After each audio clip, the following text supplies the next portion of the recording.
Hi, this is my initial post for Module 4 for Student Development Theory.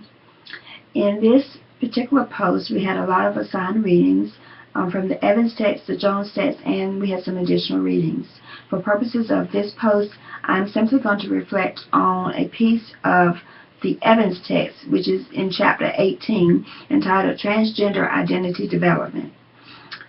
There's also an additional reading entitled Trans on Campus, Measuring and Improving the Climate for Transgender Students.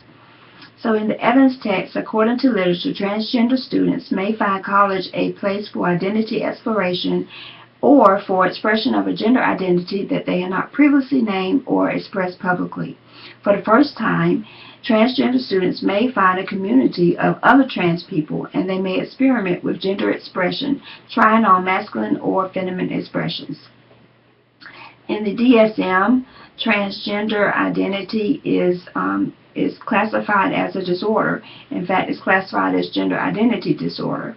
And transgender activists and educators resist the medical and clinical perspective because it makes them seem like they have an illness, a mental illness, and so they reject this claim.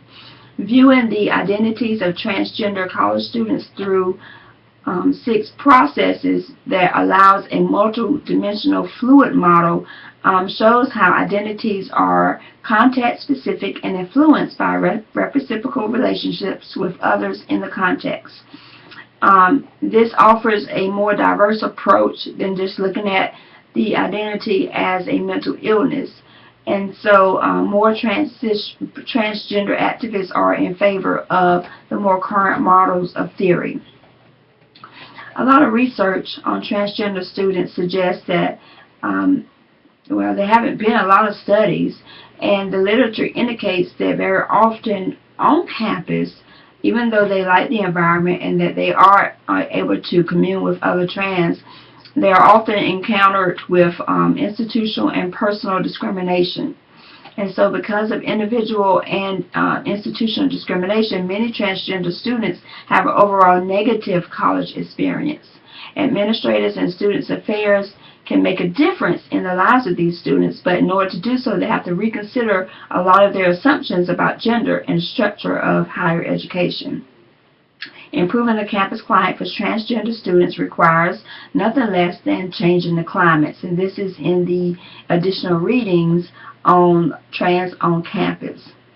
Additionally, over the summer, I had the pleasure of taking Queer Narrative and Theory here, and it was taught by Dr. Peel.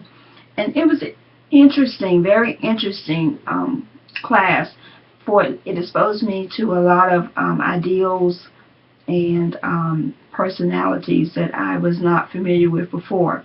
While I was at Webster obtaining my master's there was a transgender female who came in, and she took us through the steps of which she did a transition from becoming from male to female. And that was very interesting to see her on campus and to know all the efforts that she had to undertake in order to become who she is. And then here at UNCW, while I was taking the course over the summer, there was also a transgender younger student who came in and talked about her experiences over her transitional phases. So they have to go through a lot, and it's just the policies, the information that's out there is very limited when it comes to this particular population of individuals. And so it was just interesting to read a little bit more literature about it and to find out different perspectives on this particular identity development. So that's my post for today, and I look forward to seeing you in class. Bye-bye.